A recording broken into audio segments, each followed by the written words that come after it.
Bonsoir Clément Viktorovitch. Bonsoir. La guerre en Ukraine avec ce nouveau train de sanctions contre la Russie annoncé par l'Union européenne, mais il exclut toujours toute réduction des importations de gaz. Comment donc justifier une telle décision? C'est la question que vous vous êtes posée, Clément, en analysant le discours tenu par le gouvernement français. Oui, en effet, et la réponse ne fait pas trop mystère. C'est bien évidemment la dépendance française et européenne à l'égard du gaz russe qui est en cause.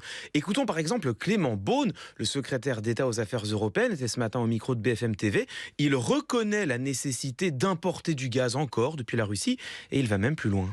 Oui, nous sommes dépendants au gaz russe, c'est ça qui crée des difficultés. Nous finançons à travers cela l'appareil de guerre russe. C'est évident.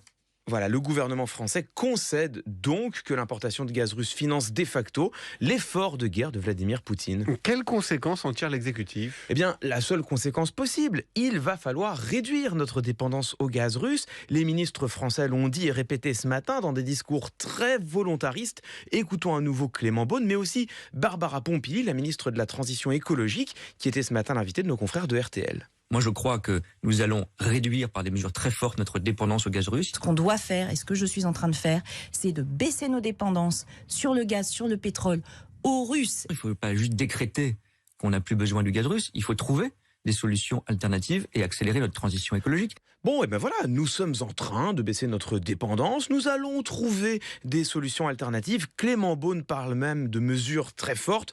En apparence, pas d'inquiétude, le problème est en train d'être réglé. Je vous sens un ton un peu ironique, Clément, je vous sens sceptique. Oui, un peu sceptique, écoutez, mais je pense qu'on peut l'être quand on écoute attentivement ces déclarations. Tout se joue, selon moi, dans la structure des phrases.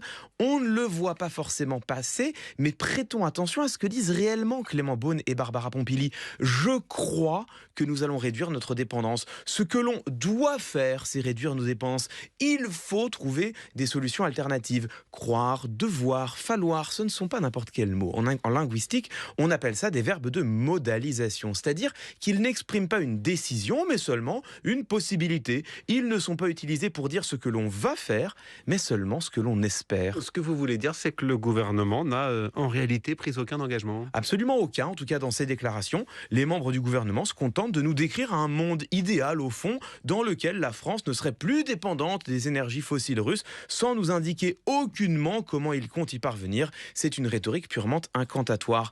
Et d'ailleurs, on comprend assez bien pourquoi. La lutte contre le réchauffement climatique fait partie des objectifs affichés par le président de la République depuis les tout premiers jours de son mandat. Si l'exécutif commençait à nous annoncer aujourd'hui d'ambitieuses mesures en faveur d'une transition énergétique, nous serions en droit de lui demander tout simplement pourquoi ne pas les avoir déployés plus tôt. Mais dans ce cas, il faudrait aussi commencer à s'interroger sur la responsabilité des politiques menées par les gouvernements européens et notamment français dans le rapport de force économique dont bénéficie aujourd'hui Vladimir Poutine. À 4 semaines d'un scrutin dans lequel il joue sa réélection, on comprend que le président Macron ne soit pas trop pressé de poser cette question. Clément Viktorovitch, entre les lignes tous les soirs dans le 17-20 sur France Info.